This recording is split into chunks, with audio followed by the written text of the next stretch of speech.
कालीकट मंडी 4 लेन का निर्माण पिछले 3 वर्षों से ज़्यादा समय से चल रहा है। देर सवेर इसका निर्माण कार्य भी पूरा हो जाएगा, लेकिन इस 4 लेन बनने से निश्चित रूप से यातायात भी सुगम हो जाएगा।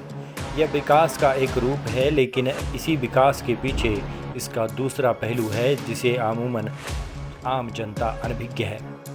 4 लेन निर्माण से कई घर उजड़ने वाले हैं। निर्माण कार्य की गलत कटिंग इस बरसात में भूस्खलन के कारण कई घरों को लीलने को तैयार है। वैसे तो समस्या नूरपुर, भड़वार, जोंटा क्षेत्रों में भी है, लेकिन 22 मील में खजिया में स्थिति और भयंकर नजर आ रही है, जहां लगभग 4 घर पूरी तरह से खतरे के मुहाने पर हैं। प्रभावित नरेंद्र सिंह ने बताया कि 3 साल से 4 लेन का निर्माण कार्य चला हुआ है और उनके घर के सामने से ही इस सड़क मार्ग का निर्माण हो रहा है, लेकिन जिस प्रकार से निर्माणाधीन कंपनी ने बेतरतीब ढंग से कटिंग की है, उससे आज उनके घर पूरी तरह से खतरे की जद में हैं। इनकी माने तो इस खतरे को लेकर उन्होंने प्रशासन के साथ साथ NHAI और IRB कंपनी के साथ हर चौखट पर माथा रगड़ा, लेकिन उसकी इस समस्या को लेकर किसी ने संजीदगी नहीं दिखाई।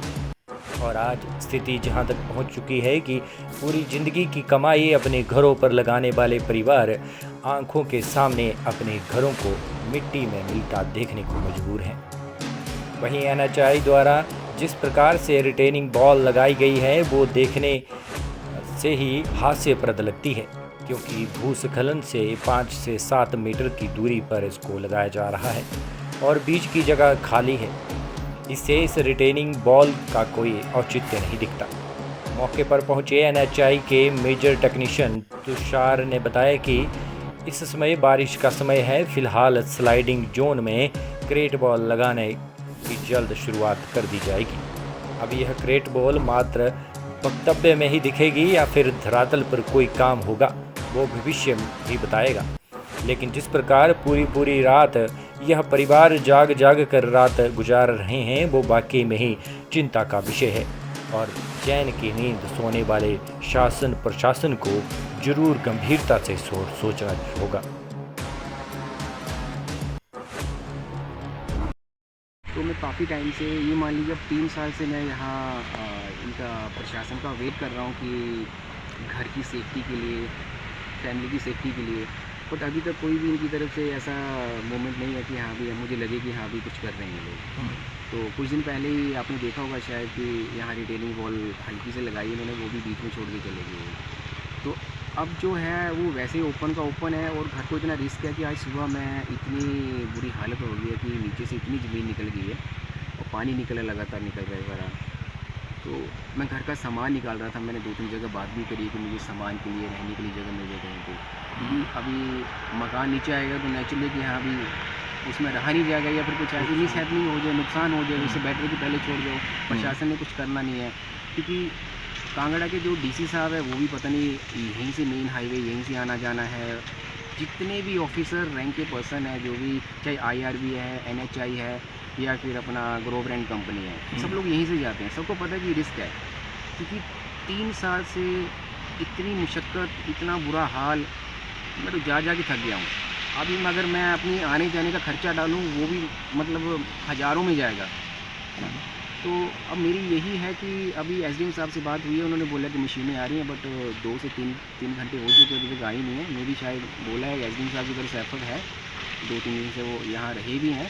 बट मेरा सवाल है, जो पहले SDM साहब थे उनकी तरफ से ज़ीरो एफर्ट था। उनके पास गया हूँ मैं, उन्होंने ये बोला कि भैया दीवार मैंने थोड़ी देनी है। उनका लिटरली ये आंसर था। मेरा क्वेश्चन था सर ये ऐसे करके है, तो उन्होंने पहले तो मुझे 1 साल तो ऐसे भगाया, उनसे मिलो, यहाँ करो, ये करो, मैं आऊँगा, बस ख़त्म। क्योंकि सुनने में आया कि वो प्रमोट हो गया, DC बन गया, तो ऐसे लोग DC बनेंगे तो हम लोगों का बुरा हाल है। मेरे हिसाब से हिमाचल में या इंडिया में इनको कोई पोजीशन नहीं मिलनी चाहिए। मैं नाम भी बता दूं इनका, मुझे कोई डर नहीं है इनका, ठीक है ना। मैं इनका कोई ये मेरे सीनियर है या कुछ ऐसा है, तो पब्लिक के लिए सर्वेंट है, एज ए सर्वेंट काम करें, जो कि इनकी ड्यूटी है। इस तरह से बिहेव करेंगे तो हम लोगों को ऐसे ऑफिसर नहीं चाहिए। मेरी रिक्वेस्ट है DC साहब से कि प्लीज़ इन चीज़ों पे एक्शन लें क्योंकि ये चीज़ें आगे और आगे बढ़ेंगी और सब लोगों को दिक्कत है। आप कंडवाल से लेके भेड़कट देखें, एक भी घर सेफ नहीं है। सब घर में इतना बुरा हाल है। अब मैं तो खैर हल्का फुल्का चलो बात कर रहा हूँ, कई लोग ऐसे हिमाचल के शरीफ लोग हैं बेचारे, पता ही नहीं कि क्या है क्या नहीं है, जितना पैसा मिला उतना ले लिया। घर उतने पैसे में जगह ही नहीं आ रही है, उन्होंने कहीं आसपास बना लिया। अब आप 22 में देखेंगे घर गिरने को है, सब लोग देख रहे हैं, बट कोई भी कुछ नहीं कर रहा है। वो लोग उसी घर में रह रहे हैं, मजबूरी है, गवर्नमेंट कुछ नहीं कर रही है, प्रशासन का बस आंखें बंद करके बैठा हुआ बस है, नहीं है कोई भी मतलब इनको, हाँ भाई जो मर्जी करे, कोई कुछ भी करे।